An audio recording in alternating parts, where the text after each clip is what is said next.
লাস্টে নবীজি ফাতেমার কাছে আসছেন যে ফাতেমা একটা কথা বলতে চাই আম্মা জান। দেখেন বাবা কাকে বলে, এই যুবকেরা বাবা কাকে বলে দেখো। বলছে আম্মা জান একদম মনোযোগ দিয়ে শুনবেন, ফিল করে শুনবেন। ফাতেমা তোমাকে একটা কথা বলতে চাই। আব্বাজান বলেন কি কথা? বলতেছে যে তোমার জন্য একজন পাত্র পেয়েছি বিয়ের জন্য। তো ফাতেমা বলছে মান হুয়া রজুল, হু ইজ দ্যাট পারসন, সে কে? তো নবীজি বলছেন তার নাম হচ্ছে আলী। তো আলীর নাম শুনে ফাতেমা একটা মুচকি হাসি দিয়েছে, সুবহানাল্লাহ পড়ে। তো মেয়েরা কিন্তু কাউকে পছন্দ করলে সরাসরি ইয়েস বলে না, একটা মুচকি হাসি দেয়।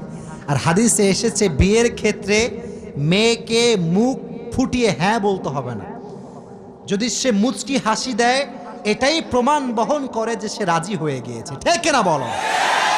তো ফাতেমার যেহেতু মুচকি হাসি নবী দেখেছেন, নবী বলছেন ফাতেমা তোমার বিবাহ কার সঙ্গে ফাইনাল?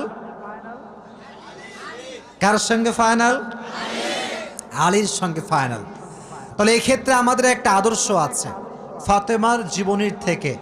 যখন মেয়েকে বিয়ে দিবেন মুত্তাকি ছেলের সঙ্গে বিয়ে দেওয়া লাগবে, গাঁজাখোরের সঙ্গে বিয়ে দেওয়া যাবে না।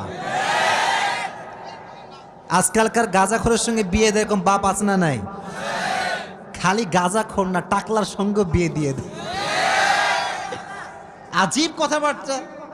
এত সুন্দর যুবক নওগাঁর মাটিতে আছে, বাবা টাকলা কেন খুঁজে বেড়ায়? আমি বুঝে আসি না জিনিসটা আর কি।